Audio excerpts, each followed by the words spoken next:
Welcome to the First Responder Wellness Podcast. My name is Conrad Weaver. I'm so glad that you've joined us today. Suicide is a word that makes many people, including myself, uncomfortable.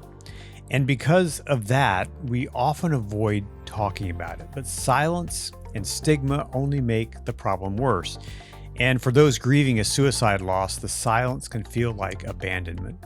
My guest today is Barb Bigalke, founder of the Center for Suicide Awareness up in Wisconsin. Barb has spent years walking alongside families, friends, and first responders impacted by suicide, and she's on a mission to change how we talk about it and how we respond to it and how we prevent it. We're going to talk about the importance of language, the epidemic of suicide in our country, and the simple yet powerful ways each of us can connect with others to help save lives.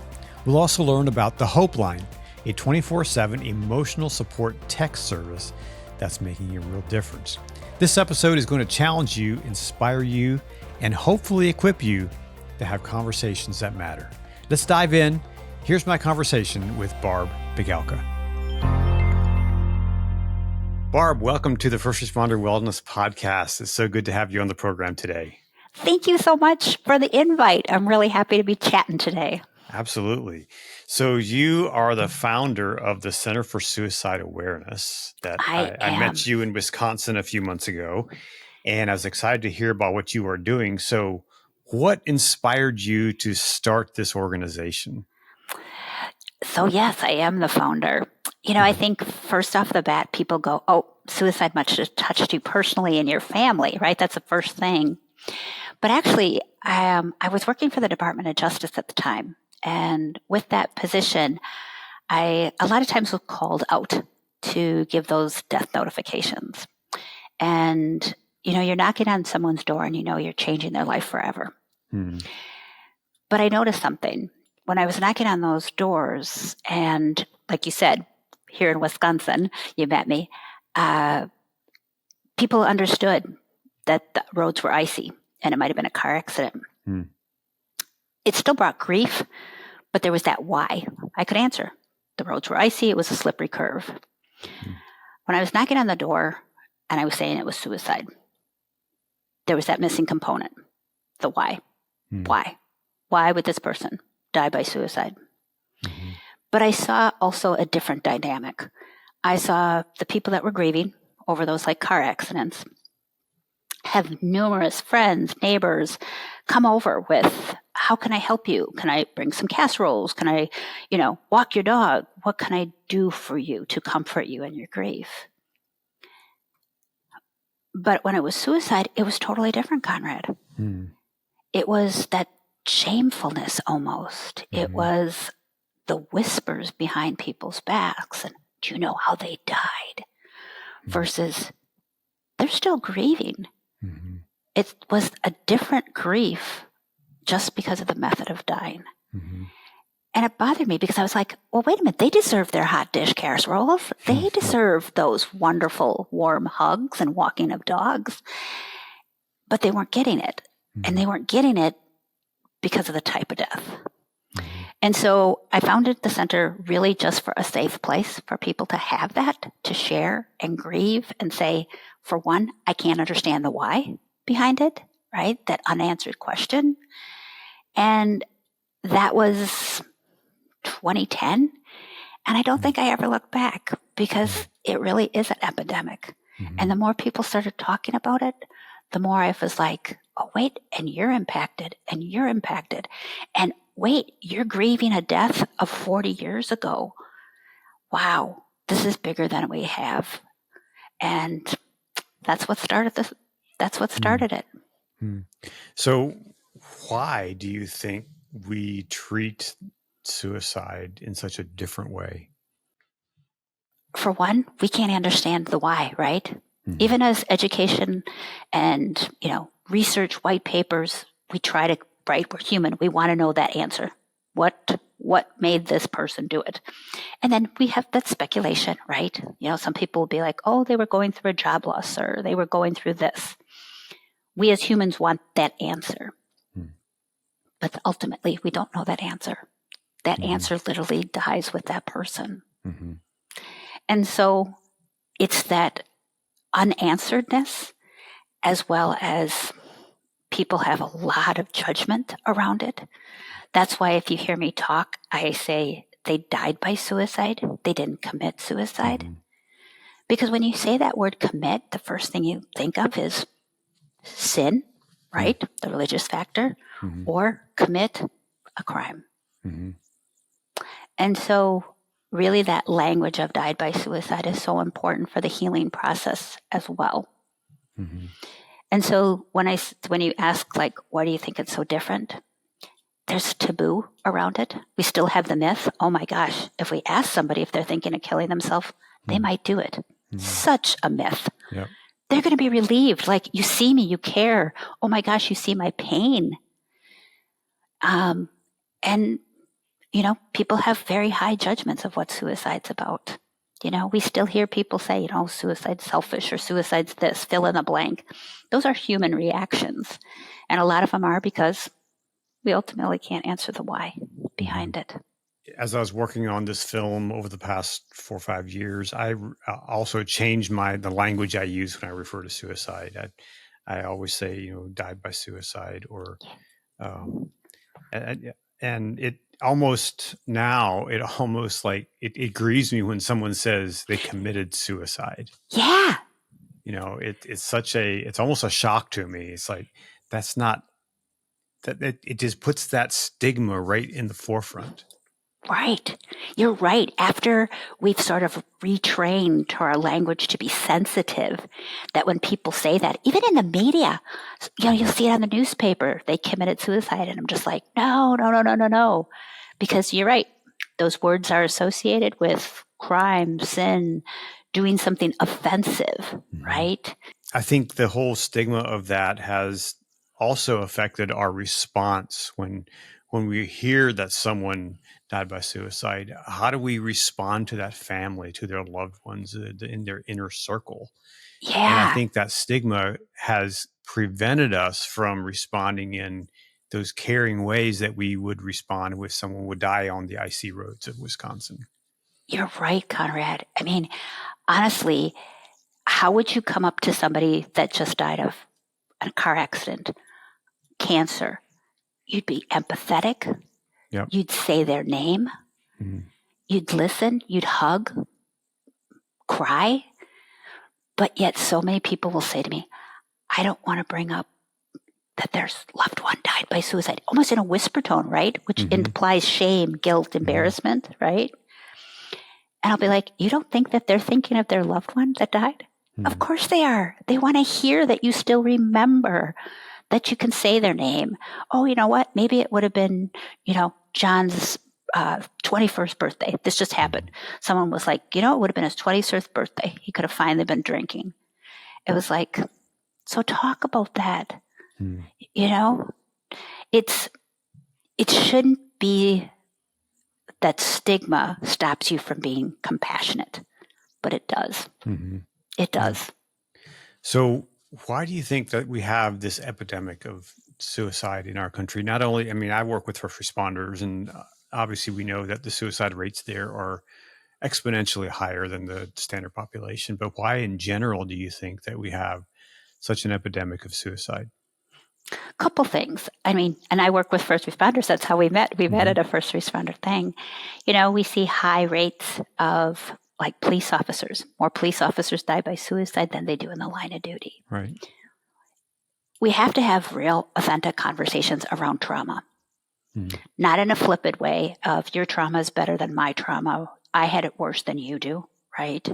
But really saying what impacted us so much that this weight of this trauma is really heavy inside of us, that we would get to a point that really suicide is looking at us and saying it's our only option. I think people don't want to talk about uncomfortable things, right? Mm. So that uncomfortableness, we have to start having normal conversations, about mental health. Mm-hmm. Every single person struggles with a bad day in their lifetime. And if they're not, they're lying. Mm-hmm. And I think people have to also have the ability to have the vulnerability to say, mm-hmm. you know what, I'm having a bad day, instead of being like, I can handle my own issue. I'm weak if I can't handle it. So when you ask me, what do you think the epidemic of suicide? I'm glad that you said it's an epidemic, because I do believe it's a public health issue. I think about COVID, right? We were on high alert. Everybody started to put on our masks. Everybody isolated. Everybody sort of bring it together. Why aren't we doing that about suicide prevention? Why aren't we saying this is a public health issue? That people are dying every single day of suicide. I think if we had that approach, instead of the approach of, ooh, that's icky, that's uncomfortable, I don't want to talk about it, I don't understand it, so then I don't want to talk about it, we could start to switch the gears. Working with first responders and PTSD, how do we get the D out of there and get the G in there? How do we grow from these traumas? I think we have to look at it from a higher lens of not, hey, that's really bad, but really go down, roll up our sleeves and say, what are people struggling with? Oh, you can't get in to see a therapist for 18 months? How do we change that system? Not in a point the finger type of method, but really like, okay, what do we got to do? And then do it. Right. Actually do it. Don't just talk about it. Do it. And you mentioned our technology, how that has in so many ways connected the world, but in our personal relationships has disconnected us. How can we utilize technology in a positive way to help mitigate suicide or even that disconnection? Yeah. And I do. I'm not saying technology is bad, because, right? God, if I didn't have my GPS on my phone, you probably would not find me some days, right? We're using technology right now to have We're this using conversation. technology right. It's beautiful, right? So absolutely, let's capitalize on those positives. But I think, even like when I created the HOPELINE, the emotional text line back in 2014, it's finding that the connection also brings a protective factor around suicide. And let me explain a little deeper. There's a difference between fitting in and belonging. And I think we have this real good comfortableness with trying to fit in. Oh, you know what? You like volleyball? Sure, I'll be on a volleyball team. Meanwhile, you're going, I hate volleyball. I don't want to play volleyball, but I'll fit in. But when we actually belong and feel connected, and that could be technology, that could be playing a video game with somebody in Poland, but you feel connected. When you have that sense of community and connection, I think we're missing the boat on those. We feel like we belong, and then we're part of something. And when we're part of something, that brings us purpose. And purpose is what keeps us alive. That's why you see in first responders, a lot of times they'll retire as a police officer and they'll die by suicide. They feel like they've lost their purpose. The identity belonged with their badge. So having those deeper conversation of who are you beside your uniform? Who are you besides the badge? Those are things that you can really start to feel more connected. I wonder if the technology that we have, that we hold in our hand, and we see all those perfect lives, right? Yeah. We compare ourselves. We compare to, the next person who seemingly is having this amazing, they're flying on corporate, private jets when it was just a prop that they were sitting in front of, and we think they're having this glamorous life and, oh, look how they don't have to do much. But isn't it in the challenges, in the struggle, in the difficulties, isn't that where we really actually grow? Absolutely. And if we just had a perfect, easy life, we'd become pretty stagnant people. Mundane. Yeah. Yeah. Very well said. It's interesting because when I first started the center and then the HOPELINE, I didn't get warm fuzzies from the community. It was sort of raised eyebrows and I don't really understand you. And I always say those rolled eyes and adversity were really a great challenge that made me even grow farther. So even though, don't get me wrong, there were days that I came home and cried and said, they were mean to me, like I was at a middle school. But they also said, but wait a minute, what do I have to offer? What is my purpose? Why am I here? And how do I grow from it? So you have this hope line that people can text, or can they call as well? And how does that work? And I want to know, what are some of the things you're hearing from people who reach out to you? Yeah. So it's text only, but we certainly can refer them to a talk line. How it works is anyone can text 24/7, and you're getting a live person for one, but a live person that is truly trained in crisis. So they're gonna understand when we've really reached a point of, you know what, I've reached my capacity and I might be thinking of suicide. And it's a conversation. And I think one of the beauties of text is it takes out, could they hear me crying? Could they hear that I'm choking up when I talk? But you still get those emotions because people are willing to share with you. And I think that can be, I'm sharing and this person's caring. Even though it's not voice to ear, it still is that connection. And I can't stress that enough. That connection is what a protective factor is for suicide. And, for us, the emotional support well before they're thinking of suicide is where I want to be. And I'm hoping that each one of your listeners has that powerful moment that says, I haven't heard from my friend and I know they're going through a tough time. What's it going to hurt to text them, check them, call them? Yep. Right? That's something I challenge my audiences whenever we do a screening event. I tell them right there in the room, I said, get your phone out right now. Yeah. I said, you have hundreds of people on your call list, Yeah. Pick three, and you can copy and paste the message, Yeah. but just write a message, say, hey, I'm thinking about you today. Just wanted to see how you're doing. Let's talk sometime. Yeah. And I make a practice of that every week, to do that, of reaching out to at least 3 of my friends. And the comments I get back from that are just wonderful. Hey, thanks for thinking about me. Let's make that phone call. Let's talk.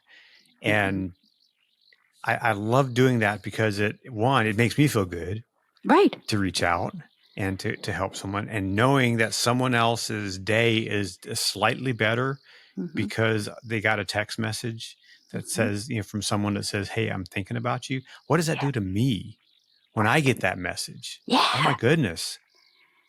John was across the country, was thinking about me. Yeah, exactly. How did that happen? And it's a wonderful experience. So I want to challenge all of our listeners. You have probably hundreds, if not thousands, of people in your phone. Right. Pick 3, and every day or every week, put it on your calendar to send text messages. I love that challenge. I love that. And you're right. It is not just for them. It's for us too. Absolutely. Right. And we talked about purpose, right? Well, if my purpose is, hey, you know what? I got to do this. Pick 3. I got to do this every Tuesday. You know what? I got purpose. I got something to do. Right. Yeah. And you're right. When, like you said, like John across the country, thought of me, and you're like, wow, okay. Right. Because let's face it, we are busy, right? We get so much information. We get so many tasks and so forth. But we also have to realize we have to take those moments of what would that take? Maybe 10 minutes, right? To do 3 friends, a little message, depending on how good of a texter you are, right? 10 minutes. 10 minutes could save somebody's life. I'll take that 10 minutes. Absolutely. I'll take that 10 minutes. And I think that's where people sometimes say to me, oh, but Barb, I'm not a therapist, or I'm not a pastor. I'm not. Okay. But guess what? You're human. You're a human being. You're a human being. And as a human being, compassion and empathy toward another human being. There you go. There's your qualifications. If you want to put the word human after your name for your initials, there you go. You got them. And then you never know what that residual effect will be. Say I text my 3 people that I message, that might inspire maybe 2 of them to do the same. Yeah. And the multiplication factor of that can be Mhm. exponential. Absolutely. It's the chain effect, right? It's the domino effect. You knock a couple over, a couple more. And it's interesting. We just put out a campaign. It's called Spread Love Like Cheese on a Cracker. Grant you, we are Wisconsinites. We are proud of our cheese, right? That's right. Okay. But isn't it easier to spread love than hate? And just like you're saying, so, okay, I took 10 minutes and I did 3 friends. Simple note. Thinking of you. Hope your day is going good. Have a good day, right? That's spread love like a cheese on a cracker. Or can I sit in the negative swimming pool and say, oh my gosh, look what's going on in the world. And da, da, da. Oh man, you can sit on that negative train all day long. And guess what? It's just going to take you down a negative train and a railroad track. And we feed on it when we get into social media, get into TikTok or Instagram or whatever. We feed on it because the more you watch something, the more it shows up in your feed. Exactly. And so if you're just compounding that negativity. Oh, absolutely. How many times have you gone on TikTok and searched one thing and listened through it? It's like, oh, now I have 5 of the same stories, right? And if you're searching for negativity, drama, whatever you're, feeding, you could also turn that and say, I want to hunt for the good. We talk about that a lot. People are like, Barb, there's nothing good in the world. Yes, there is. There is. There's Some days you maybe just have to hunt for it just a little harder and deeper. But I'm a firm believer there is good in this world. Absolutely. And that's something that, I get to be a part of this organization here locally here in Maryland. And every year we have an event that we put on and we called it the Do Gooder Awards. Yeah. And we award about 8 or 9 people in our community who are doing good. People submit their names and I get to have the privilege of interviewing these people on video for this program, and just the stories that they bring and the good that is happening in our community by these amazing, what we call do-gooders. Yeah. It's yes, there are good things happening in the world. And so if we can focus our attention there and doing good, it gives you purpose. Absolutely. Which is that missing thing in so many suicides. Hey, for the past several months, I've been enjoying using the Train Well program for my daily workouts. I used to be really inconsistent with working out, and often I didn't know what to do next to achieve the results I wanted. I felt stuck. Train Well has solved that problem for me. So if you would like your own personal trainer to guide you, it's actually really easy. Visit go.trainwell.net/firstresponder-wellness. That's go.trainwell.net/firstresponder-wellness and start your journey to a better you. If I can do it, I know you can too. Hey, the link is below. I love that you get that opportunity to do, because there's so many people doing really cool things. And, some people are like, oh yeah, but you, Barb, you started a nonprofit. Okay. I'm not saying that you have to start a nonprofit, but you know what? Taking that hot dish casserole to the person that maybe just lost their loved one to suicide, you're doing the good. You're willing to step into that uncomfortable zone and say, do you want to talk about it? Or we don't need to talk about it, but I'm going to sit here with you in silence. So let's get really practical here. So perhaps a first responder, and we've heard these stories almost every day. There's another suicide in law enforcement or the fire service. How can I, as a friend to a family member who maybe their dad, their father, their mother died by suicide, how can I speak to those people? What should I say? What are some of the things that I can do or say to connect with them? Yeah. I think the first thing is you actually have to say it. So many people are afraid to talk to them because they are like, I don't know what to say, so I won't say anything at all. Well, okay, let's get over that hurdle. I think if you're talking about the first responder population, there's something really interesting about that population, right? They trust no one and control everything, right? That's part of them staying okay on their job, right? So if somebody has lost somebody in that circle, you have to work that, you know what, this was out of your control. Because one commonality about suicide is people blame and people have guilt. No other death has those two things attached to it. People blame and people have guilt about it. And so acknowledging this and not minimizing it. Sometimes people will say, oh, well, it really wasn't your fault. That's not going to help. You know, they're already thinking that it's their fault. Or they're already thinking, why didn't I pick up the phone when they called, but they had already just called 10 minutes ago?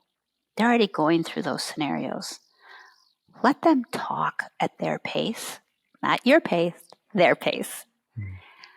Let them share their name and you repeat that name. So if the person that died name was Sean, then you say Sean. Tell me about Sean. Not about his death so much, but his life. Oh, you know what? He loved motorbike. He loved to do those things. Oh, really? That's really cool, right? Because they want to keep that person alive. No different than if they had died in a car accident. You want to hear what they did in their life. And so many people are so afraid to talk about the suicide portion of it, you know? And if they do, let them. I think one of the hardest things is to, if you're talking to somebody, get into the weeds. How did they do it? Where did they do it? Don't need to know that. If they disclose it, that's theirs. But that doesn't bring any relief. That gives us our curiosity, right? Offer to help, and then help. A lot of times people will say, well, I offered to help. Well, you know what? You see that their grass is getting a little long. Get on your mower and go do it. Okay? So I think the more we treat suicide death as any other death, the more we can dig into our compassionate skills, our empathetic skills. Stay out of how did they do it? Oh, what did you do? You know what I mean? That's irrelevant. What's relevant is this person's lost somebody that they love and they want to grieve, and we need to let them grieve in their way. Sometimes people will say to me, you know, I was sort of surprised they were so angry. Anger is part of suicide grief. How could they do this to me? How could they leave such things behind, right? That's us. That's an emotion. People are also angry when people die of cancer, too. You left too soon. We hear that all the time, right? So when people have a suicide death, family member or child, and we see youth suicide so high, talk out of your heart, not out of your curiosity. Talk from your heart and say, I'm so sorry this happened to you. And I wish I had words to help you heal, but I don't. So I'm going to sit with you here. I think that last statement, that last line, I'm going to sit with you here, is so powerful. When someone just sits alongside and is in the presence of a grieving person. Yeah. And just being there for them, even without words, is powerful. It is powerful because you're willing to go in that dark hole of grief with them. And you don't have to explain it away or talk because it's uncomfortable being silent. You're just there, just acknowledging that this is painful. And I'm going to sit with you here because I don't have the words, right? And so many people go, oh, I know how you feel. We've had so many conversations. Oh, I know how you feel. I lost such and such, right? This isn't a comparison. This is a person that's lost somebody. And they've lost somebody to a death that no one really understands. So how about we just sit here? And maybe it's uncomfortable, but it's really uncomfortable for that grieving person as well. In the first responder space, I've heard stories of people who have lost their loved one. For example, there's a police officer up in the Boston suburbs who died by suicide, and his mother was on my podcast, and she said it's been 6 years since that event, and the chief at the time, the police chief at the time, never called them, never did anything to support them or help them. And I thought that's just shameful. As a human being, that's just shameful. Right. No matter if it was your title of chief or not, that's just shameful. Exactly.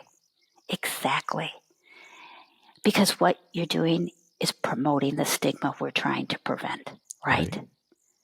So if I acknowledge it, then what? Mm-hmm. Well, you know what? I bet you if that son died line of duty, I bet you would have a whole different thing, right? But how come you don't think of it and turn to a different way and say, it's his line of duty that led down that path of suicide? Mm-hmm. The trauma that our law enforcement sees on a daily basis is not pleasant. Mm-hmm. We have one of the big college here in Wisconsin that does a lot of police science and criminal justice. Mm-hmm. And it used to be a waiting list for years to get into that school. There's no waiting list anymore. Mm-hmm. People aren't signing up for that profession. But do we need law enforcement? Yes, we need healthy, resilient police officers. So if there's a stigma that a chief can't even phone call or, my God, put a card in the mail to say, I'm so sorry. This was one of your own brothers in blue. What is that saying? But it was the type of death that drove that line. Mm-hmm. And you're right. That's shameful. Yeah, and should not happen. Fortunately, this officer's buddies, the people he worked with, rallied around them and supported them. Good. But it didn't come from the chief. It came from those that were on equal footing with him. And that's sad. Because what are you saying? That if it doesn't come from the top down, I'm so proud of those other officers stepping up to say, hey, I didn't get it from the top down, but you're certainly going to get it from the ground level because he was loved. Mm-hmm. So you're right. And I think that old school mentality, so to speak, right, of we just don't talk about it, it's part of your job, that's wrong. I'm sorry. Mm-hmm. Because no one would sign up for a job that you're going to see trauma every day. Right. We wouldn't have first responders. Mm-hmm. So having the chief not acknowledge it, that's old school mentality, and we got to break it. Yeah. So what is looking forward and looking for your organization and what you guys are doing? What's next for you guys, and how can people connect with you? We're always growing, and we love getting ideas. So any one of your listeners would love, bring your ideas, bring your comments, bring your feedback. Just like we talked, I'm one of those pieces like, bring me that feedback. That's a missing gap. I want to hear about it. Mm-hmm. We're always advancing the HOPELINE, bringing on new responders. We're always trying to grow. We're proud that we will be starting to do some retreats for first responders, letting them unpack some of that heaviness. Mm-hmm. And it doesn't have to be so educational. It can have the beauty of just sitting on a lake and looking out over it to heal some of those inside invisible wounds. Mm-hmm. So, yeah. And we're always open to ideas. So 2 more questions. One, how can someone, if someone wants to contact the HOPELINE, how do they do that? So to contact the HOPELINE, and it's 24/7, is you text the word HOPELINE, HOPELINE. Doesn't matter if it's capital or small letters. And the number is 741-741. Then click send, and you got a live person that cares. It's not a robot. It truly is a person that cares and is trained and will sit there with you. Mm-hmm. And 2, are you looking for volunteers for the HOPELINE? And how does that work if someone wants to get involved with you? Always we're recruiting. The more the merrier. There's a link on the website that you can say, hey, I'd like to be a responder. First and foremost, it takes a good, compassionate heart, which that's not in any textbook, and we can give you the training as part of it to get you going. And technology-wise, you're responding from a laptop. So there's no age requirements. I have some responders that are like, I don't know how to do that texting. Do you know how to type on a keyboard? Yep, I gotcha. Okay, good. Well, we'll put the link for the Center for Suicide and Awareness in the show notes below, and like people could connect to that. Barb, it's been a great talking to you. Is there anything else that is front of mind for you that we didn't cover today? No, I am very grateful for this opportunity, because this, and I'm hoping one of your listeners out there knows you're not alone. Amen. Well, thank you again for being on the program. I really appreciate it. Absolutely. Have a great day. Great. I know suicide is not an easy topic, but it's one we can't afford to ignore. If today's conversation with Barb has challenged you, encouraged you, or opened up your eyes in some way, I want to invite you to take action. First, remember the challenge we talked about. Pick 3 people in your contact list and send them a simple message like, I'm thinking about you. How are you doing? Let's talk soon. You never know how much that small gesture could mean. Second, if you or someone you know is struggling, don't wait. Text the word HOPELINE, HOPELINE, to 741-741, and you'll be connected with a live, trained responder, someone who cares. And finally, help us spread the message. Share this episode with a friend, a colleague, or on your social media. Subscribe to the First Responder Wellness Podcast so you don't miss future episodes. And if you can, leave us a review. I would really appreciate it. It helps us reach more people who need to hear these conversations. And last, please remember that you are not alone. If you need someone to talk to and don't know where you can turn, you can dial 988 for help. Until next time, be well, take care of yourself and those around you, and go out and do something great in the world.